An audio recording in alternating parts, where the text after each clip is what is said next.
ಶಾರದಾ ಶಾರದಾಂ ಭೋಜವದನಾವದನಾಂಬುಜೇ ಸರ್ವದಾ ಸರ್ವದಾಸ್ಮಾಕಂ ಸನ್ನಿಧಿಂ ಸನ್ನಿಧಿಂ ಕ್ರಿಯಾತ್. ಸಮಸ್ತ ವೀಕ್ಷಕರಿಗೂ ಸುಸ್ವಾಗತ. ನಾವು ಈ ದಿನ ಶನಿವಾರ ಜನಿಸಿದಂತಹ ವ್ಯಕ್ತಿಗಳ ಸ್ವಭಾವ ಮತ್ತು ಅವರ ಜೀವನದ ಆಗುಹೋಗುಗಳ ಬಗ್ಗೆ ತಿಳಿದುಕೊಳ್ಳೋಣ. ನೋಡಿ, ನಾವು ಈ ವಿಷಯವನ್ನು ಎರಡು ವಿಭಾಗ ಮಾಡಿಕೊಂಡು ತಿಳಿದುಕೊಳ್ಳೋಣ. ಒಂದನೇದು ನಮ್ಮ ಅನುಭವದಲ್ಲಿ ಇರುವಂತಹ ಶನಿವಾರ ಜನಿಸಿದಂತಹ ವ್ಯಕ್ತಿಗಳ ಸ್ವಭಾವ ಇತ್ಯಾದಿ. ಎರಡನೇದು ಶಾಸ್ತ್ರದಲ್ಲಿ ಹೇಳಿರುವಂತಹ ವಿಚಾರ. ಈ ರೀತಿಯಾಗಿ ಎರಡು ವಿಭಾಗವನ್ನು ಮಾಡಿಕೊಂಡು ಈ ವಿಷಯವನ್ನು ನೋಡ್ತಾ ಹೋಗೋಣ. ಅದರಲ್ಲಿ ಮೊದಲನೇದಾಗಿ ನಮ್ಮ ಅನುಭವದಲ್ಲಿ ಇರುವಂತಹ ಶನಿವಾರ ಜನಿಸಿದಂತಹ ವ್ಯಕ್ತಿಗಳ ಸ್ವಭಾವ ಇತ್ಯಾದಿ. ನೋಡಿ, ಈ ಶನಿವಾರ ಅಂತ ಹೇಳುವಂಥದ್ದು ಶನಿಗ್ರಹವನ್ನು ಪ್ರತಿನಿಧಿಸುತ್ತೆ. ಹಾಗಾಗಿ ಈ ಶನಿವಾರ ಜನಿಸಿದಂತಹ ವ್ಯಕ್ತಿಗಳು ಅತ್ಯಂತ ಪರಿಶ್ರಮಿಗಳಾಗಿರ್ತಾರೆ. ಯಾವಾಗಲೂ ಕೂಡ ಏನಾದರೂ ಕಷ್ಟಪಟ್ಟು ಕೆಲಸ ಮಾಡ್ತಾನೆ ಇರ್ತಾರೆ. ಯಾವಾಗಲೂ ಇವರು ಅತ್ಯಂತ ಪರಿಶ್ರಮಿಗಳು. ಸುಮ್ಮನೆ ಏನು ಸೋಮಾರಿಗಳಾಗಿ ಅಂತೂ ಇರುವುದೇ ಇಲ್ಲ. ಈ ಪರಿಶ್ರಮವನ್ನು ಪಡ್ತಾನೆ ಇರ್ತಾರೆ. ಯಾವಾಗಲೂ ಏನಾದರೂ ಒಂದು ಕೆಲಸದಲ್ಲಿ ತಮ್ಮನ್ನು ತಾವು ತೊಡಗಿಸಿಕೊಂಡಿರ್ತಾರೆ. ಇನ್ನು ಜೀವನದಲ್ಲೂ ಕೂಡ ತುಂಬ ಕಷ್ಟಪಟ್ಟು ಮೇಲ್ ಬಂದಿರುವವರಾಗಿರ್ತಾರೆ. ಏನು ಸುಲಭವಾಗಿ ಏನು ಅದೃಷ್ಟದಿಂದ ಮೇಲ್ ಬರುವಂಥದ್ದು ಅಂಥದ್ದಿಲ್ಲ. ಏನೇ ಆದರೂ ಕೂಡ ಇವರು ಜೀವನದಲ್ಲಿ ಎಷ್ಟೇ ಯಶಸ್ಸು ಸಿಕ್ಕಿದ್ರು, ಏನನ್ನೇ ಸಂಪಾದನೆ ಮಾಡಿದ್ರು ಕೂಡ ಅದೆಲ್ಲ ಇವರ ಒಂದು ಕಠಿಣವಾದ ಪರಿಶ್ರಮದಿಂದ ಸಂಪಾದನೆ ಮಾಡಿರುವಂಥದ್ದು ಆಗಿರುತ್ತೆ. ಇನ್ನು ನ್ಯಾಯಪ್ರಿಯರು. ಈ ಶನಿವಾರ ಜನಿಸಿದಂತಹ ವ್ಯಕ್ತಿಗಳು ಅನ್ಯಾಯವನ್ನು ತಾವೂ ಕೂಡ ಮಾಡುವುದಿಲ್ಲ, ಇನ್ನೊಬ್ಬರು ಕೂಡ ಅನ್ಯಾಯ ಮಾಡಿದರೆ ಅದನ್ನು ಸಹಿಸುವುದಿಲ್ಲ. ಹೇಳೇ ಬಿಡ್ತಾರೆ ಎದುರುಗಡೆನೆ, ನೀವು ಮಾಡ್ತಿರುವಂಥದ್ದು ತಪ್ಪು ಅಂತ. ಅದರಿಂದ ಒಂದಷ್ಟು ವಿವಾದಗಳು ಇತ್ಯಾದಿಗಳು ಕೂಡ ಉಂಟಾಗುತ್ತೆ.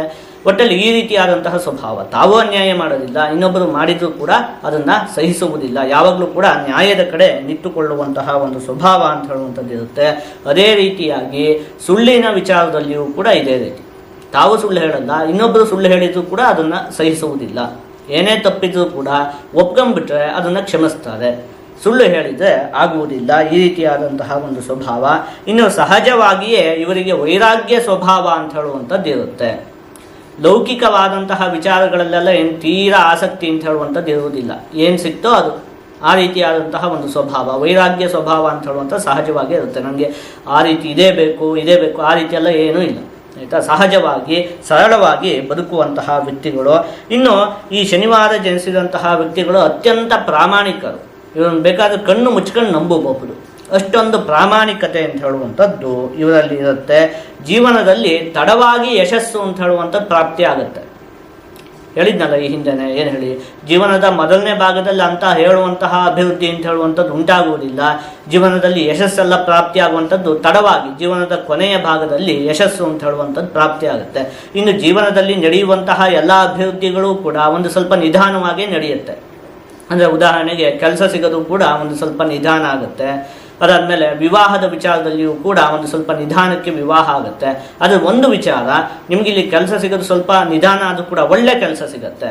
ಹಾಗೆ ವಿವಾಹ ಆಗೋದು ಒಂದು ಸ್ವಲ್ಪ ನಿಧಾನ ಆದರೂ ಕೂಡ ಒಳ್ಳೆಯ ಸಂಗಾತಿ ಅಂತ ಹೇಳುವಂಥದ್ದು ಪ್ರಾಪ್ತಿ ಆಗ್ತಾರೆ. ಆದರೆ ಜೀವನದಲ್ಲಿ ಯಶಸ್ಸು ಇತ್ಯಾದಿಗಳೆಲ್ಲ ಒಂದು ಸ್ವಲ್ಪ ನಿಧಾನಕ್ಕೆ ಪ್ರಾಪ್ತಿ ಆಗುತ್ತೆ. ಅದು ಉತ್ತಮವಾಗಿರುವಂಥದ್ದೇ ಪ್ರಾಪ್ತಿ ಆಗುತ್ತೆ.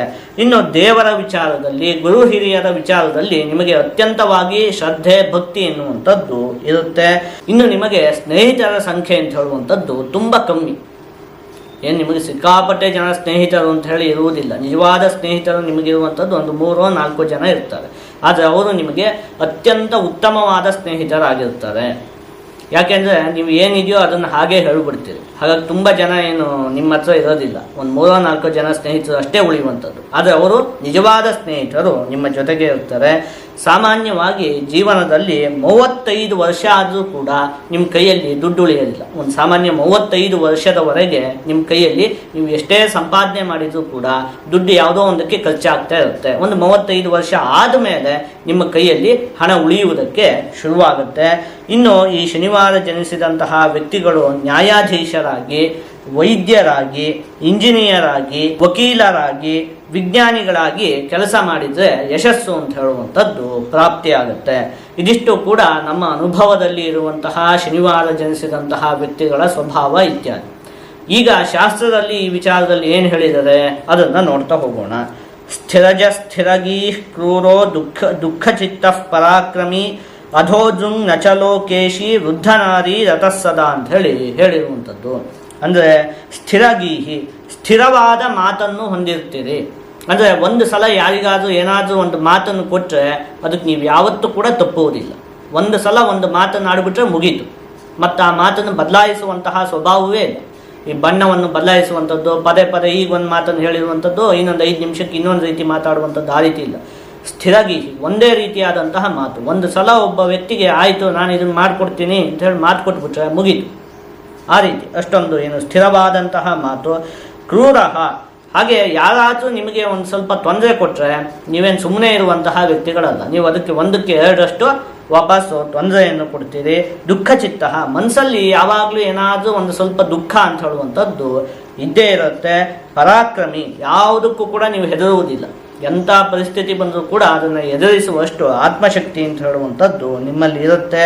ಅಧೋಜುಕು, ಕಣ್ಣಿಗೆ ಸಂಬಂಧಪಟ್ಟಿರುವಂತಹ ವಿಚಾರದಲ್ಲಿ ಏನಾದರೂ ಸಣ್ಣ ಪುಟ್ಟ ಸಮಸ್ಯೆಗಳಾದರೂ ಇದ್ದೇ ಇರುತ್ತೆ, ಆಯಿತಾ. ಅಥವಾ ಕಣ್ಣೇನೋ ಒಂದು ಸ್ವಲ್ಪ ವಿಚಿತ್ರವಾಗಿರುವಂಥದ್ದು ಆಗಿರಬಹುದು, ಅಥವಾ ಕಣ್ಣಲ್ಲಿ ಏನೋ ಸಮಸ್ಯೆಗಳಾಗಿರಬಹುದು. ಈ ರೀತಿಯಾದಂತಹ ಒಂದು ಪರಿಸ್ಥಿತಿ ಇರುತ್ತೆ. ನಚಲಹ, ದೃಢವಾದಂತಹ ನಿರ್ಧಾರ ನಿಮ್ಮದು. ಒಂದು ಸಲ ಒಂದು ನಿರ್ಧಾರ ಮಾಡುವವರಿಗೆ ಬೇಕಾದರೆ 10 ಸಲ ಯೋಚನೆ ಮಾಡ್ತೀರಿ. ಆದರೆ ಒಂದು ನಿರ್ಧಾರವನ್ನು ನೀವು ತೆಗೆದುಕೊಂಡು ಬಿಟ್ಟರೆ ಯಾರಿಂದಲೂ ನಿಮ್ಮನ್ನು ಅಲ್ಲಾಡಿಸೋದಕ್ಕೆ ಆಗೋದಿಲ್ಲ. ಅಷ್ಟೊಂದು ದೃಢವಾದ ನಿರ್ಧಾರವನ್ನು ನೀವು ತೆಗೆದುಕೊಳ್ತೀರಿ. ಅದಕ್ಕೋಸ್ಕರನೇ ಹೇಳಿದ್ದು ನೀವು ತುಂಬ ಪ್ರಾಮಾಣಿಕರು ಅಂತ. ಒಂದು ಸಲ ಒಂದು ನಿರ್ಧಾರವನ್ನು ತೆಗೆದುಕೊಂಡ್ರೆ ಅಥವಾ ಒಂದು ಸಲ ಒಂದು ಮಾತನ್ನು ಆಡಿಬಿಟ್ರೆ ಮತ್ತೆ ಅದಕ್ಕೆ ಯಾವತ್ತೂ ಕೂಡ ನೀವು ತಪ್ಪಿ ನಡೆಯುವಂತಹ ಒಂದು ಸ್ವಭಾವ ಅಂತ ಹೇಳುವಂಥದ್ದು ನಿಮ್ಮಲ್ಲಿ ಇಲ್ಲವೇ ಇಲ್ಲ. ಇನ್ನು ಕೇಶಿ, ನಿಮಗೆ ತುಂಬ ಒಂದು ಸುಂದರವಾದ ಕೂದಲು ಅಂತ ಹೇಳುವಂಥದ್ದು ಇರುತ್ತೆ. ತುಂಬ ಕೂದಲು ಕೂಡ ಇರುತ್ತೆ. ಆ ಕೂದಲು ತುಂಬ ಸುಂದರವಾಗಿ ಕಪ್ಪು ವರ್ಣವಾಗಿ ನೋಡುವುದಕ್ಕೆ ತುಂಬ ಸುಂದರವಾದ ಕೂದಲನ್ನು ನೀವು ಹೊಂದಿರ್ತೀರಿ. ನಿಮ್ಮ ಕೂದಲಲ್ಲಿ ಒಂದು ಕಾಂತಿ ಅಂತ ಹೇಳುವಂಥದ್ದು ಇರುತ್ತೆ. ಒಳ್ಳೆಯ ರೇಷ್ಮೆ ಅಂತ ಕೂದಲು, ಆ ರೀತಿಯಾಗಿ ಹೊಳೆಯುವಂತಹ ಕಪ್ಪು ಬಣ್ಣದ ಕೂದಲನ್ನು ನೀವು ಹೊಂದಿರ್ತೀರಿ. ಇನ್ನು ಹಿರಿಯರಿಗೆಲ್ಲ ನೀವು ತುಂಬ ಗೌರವವನ್ನು ಕೊಡುವಂತಹ ಒಂದು ಸ್ವಭಾವ ಅಂತ ಹೇಳುವಂಥದ್ದು ನಿಮಗೆ ಇರುತ್ತೆ.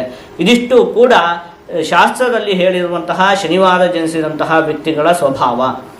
ಈಗ ನಾವೇನು ಮಾಡಿದ್ವಿ ಹೇಳಿ, ಮೊದಲು ನಮ್ಮ ಅನುಭವದಲ್ಲಿ ಇರುವಂತಹ ಶನಿವಾರ ಜನಿಸಿದಂತಹ ವ್ಯಕ್ತಿಗಳ ಸ್ವಭಾವ ಇತ್ಯಾದಿಗಳನ್ನು ತಿಳಿದುಕೊಂಡ್ವಿ. ಅದಾದಮೇಲೆ ಶಾಸ್ತ್ರದಲ್ಲಿ ಏನು ಹೇಳಿದ್ದಾರೆ ಅಂತ ಹೇಳುವಂತಹ ವಿಚಾರವನ್ನು ಕೂಡ ನೋಡಿದ್ವಿ. ಇದಿಷ್ಟು ಕೂಡ ಶನಿವಾರ ಜನಿಸಿದಂತಹ ವ್ಯಕ್ತಿಗಳ ಸ್ವಭಾವ ಮತ್ತು ಅವರ ಜೀವನದ ಆಗುಹೋಗುಗಳು.